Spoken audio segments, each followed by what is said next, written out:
बंदर और टिड्डे। बंदरों का एक झुंड जंगल से गुजर रहा था। वहां दूर दूर तक कोई नहीं था, लेकिन कुछ टिड्डे इधर उधर उछल रहे थे। देखो, वहां हमारा साथी मरा हुआ है। किसने मारा हमारे भाई को? जरूर इन टिड्डों ने ही हमारे भाई को मारा होगा, तभी ये खुशी से उछल रहे हैं। हमें इनसे अपने भाई की मौत का बदला जरूर लेना चाहिए। हम नहीं छोड़ेंगे। काफी सोचने के बाद अभी शाम हो गई। कल सुबह हम टिड्डों की पहाड़ी पर जाएंगे और लड़ाई लड़ेंगे। हाँ हाँ, यही ठीक रहेगा। दूसरे दिन सभी बंदर टिड्डों की पहाड़ी पर गए और टिड्डों को पुकारने लगे।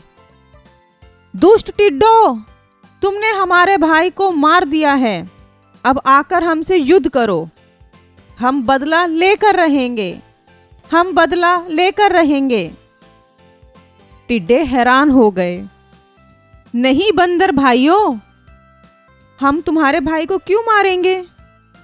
हम लोग इतने छोटे हैं, आप जैसे ताकतवर को कैसे मार सकते हैं?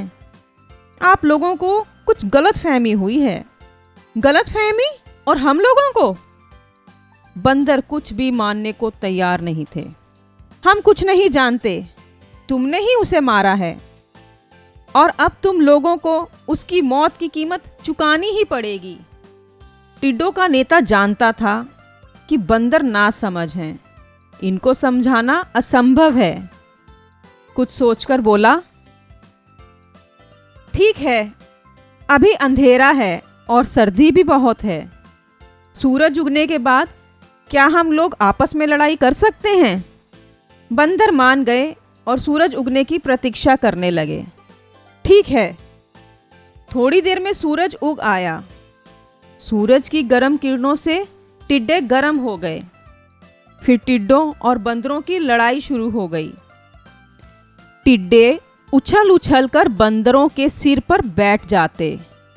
टिड्डों को किसी बंदर के सिर पर बैठा देख दूसरे बंदर अपने हाथ की मोटी लकड़ी से उसे मारते।